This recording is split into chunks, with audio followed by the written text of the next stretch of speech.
수천 년의 시간 동안 인류는 밤하늘을 올려다보며 깊은 질문을 던졌습니다. 저 무수한 별들 속에 과연 우리의 운명이 새겨져 있는 걸까요?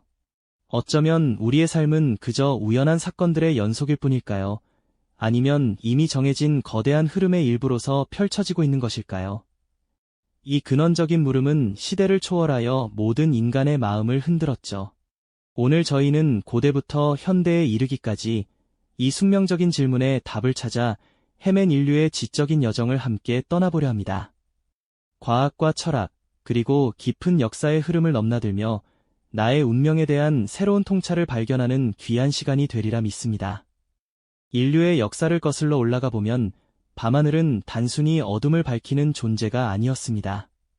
고대인들에게 밤하늘은 질서와 예측 가능한 패턴이 존재하는 거대한 우주의 시계이자 인간의 삶을 비추는 신비로운 거울과도 같았죠.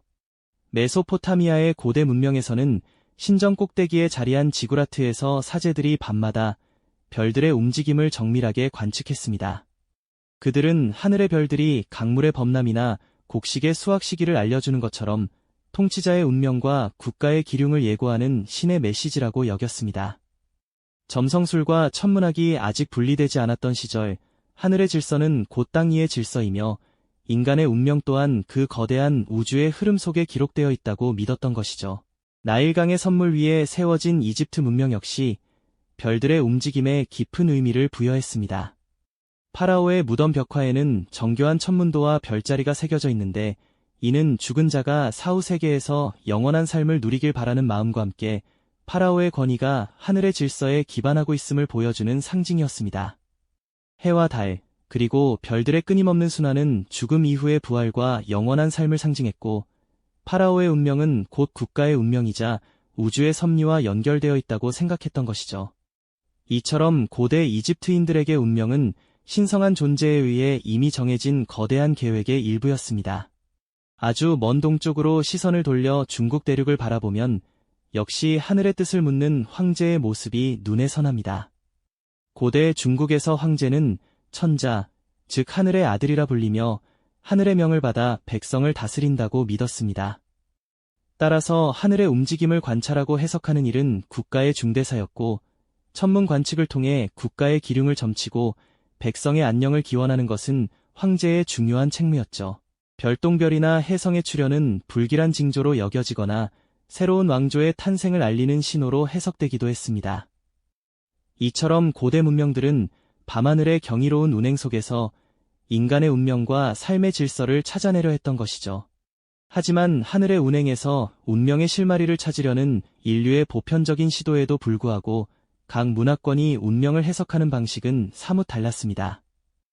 이제 서양과 동양이 운명을 어떻게 바라보고 받아들였는지 그 두 얼굴을 들여다볼 차례입니다. 먼저 서양의 고대 그리스에서는 모이라라 불리는 숙명론이 지배적이었습니다. 그리스 비극 속 주인공들은 신들의 뜻이나 피할 수 없는 운명에 맞서 필사적으로 저항하지만 결국은 그 거대한 흐름에 휩쓸려 비극적인 최후를 맞이하곤 했습니다. 인간의 의지로는 도저히 거스를 수 없는 절대적인 힘으로서의 운명을 상징적으로 보여준 것이죠. 이는 기독교의 섭리 개념으로 이어지며 또 다른 형태로 발전하기도 합니다. 모든 것이 신의 계획 아래 있다는 섭리로는 인간의 자유의지와의 관계 속에서 끊임없이 논쟁을 불러일으켰습니다. 과연 인간은 신이 정해놓은 거대한 운명의 수레바퀴 안에서 자유로운 선택을 할 수 있는 것일까요?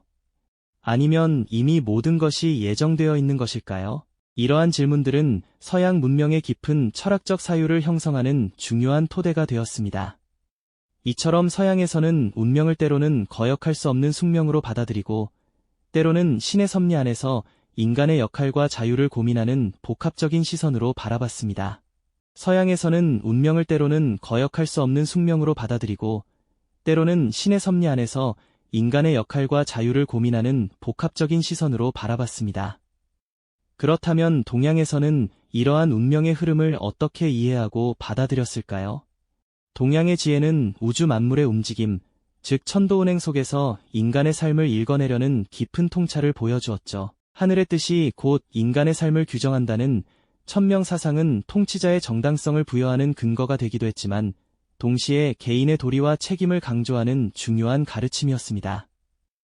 우주적 질서와 조화를 이루며 살아가는 것이 인간의 운명이라는 인식이 바탕에 깔려 있었죠. 우리에게 익숙한 사주팔자, 역시 개인이 태어난 연월일시를 바탕으로 그 사람의 기질과 운명의 흐름을 예측하려는 동양적 시도입니다. 마치 우주가 특정 순간에 정렬된 에너지의 지도를 그려주듯 각자의 타고난 잠재력과 흐름을 이해하려 했던 것이죠. 이는 절대적인 숙명이라기보다는 주어진 환경 속에서 어떻게 살아갈지 지혜를 구하는 하나의 나침반과 같았다고 할 수 있습니다. 나아가 불교의 윤회 사상에서는 모든 생명이 끊임없이 돌고 돌며 인과응보의 법칙에 따라 다음 생을 살아간다고 보았습니다. 현재의 행위, 즉 카르마가 미래의 운명을 결정한다는 가르침은 인간에게 적극적인 선업을 쌓아 자신의 운명을 개척할 기회를 제공했죠. 서양의 숙명론이 인간의 저항에도 불구하고 비극을 예고했다면 동양은 주어진 운명의 흐름 속에서도 인간의 노력과 선택이 지대한 영향을 미친다고 본 것입니다.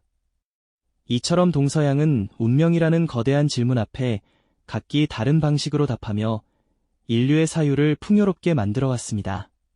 하지만 인류는 이러한 철학적 사유에만 머무르지 않았죠. 시대가 흐르면서 인간은 밤하늘의 별을 단순히 운명의 지표로만 보지 않고 그 움직임의 원리를 탐구하기 시작했습니다.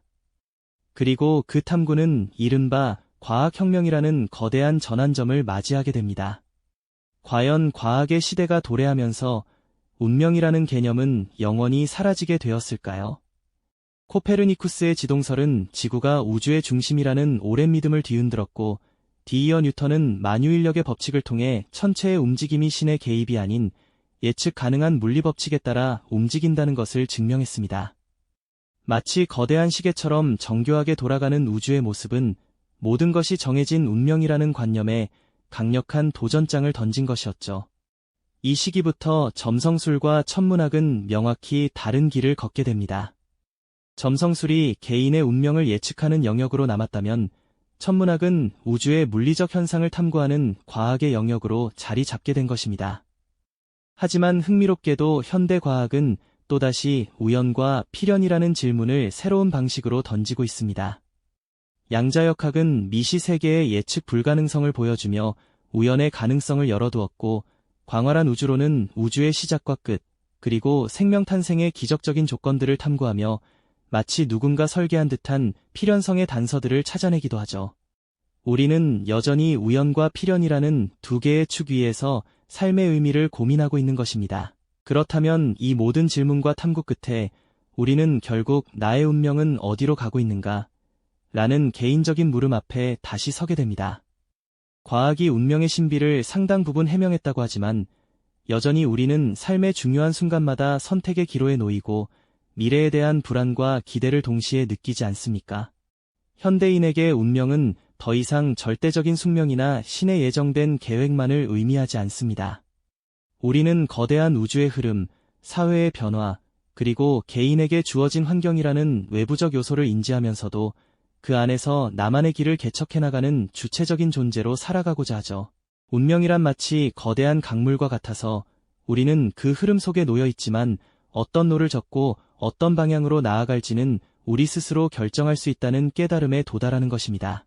물론 때로는 예상치 못한 급류를 만나거나 거센 폭풍 우에 휩쓸리기도 하겠죠. 하지만 중요한 것은 그러한 상황 속에서도 좌절하지 않고 끊임없이 대안을 찾고 스스로의 의지로 새로운 길을 만들어가는 노력일 겁니다.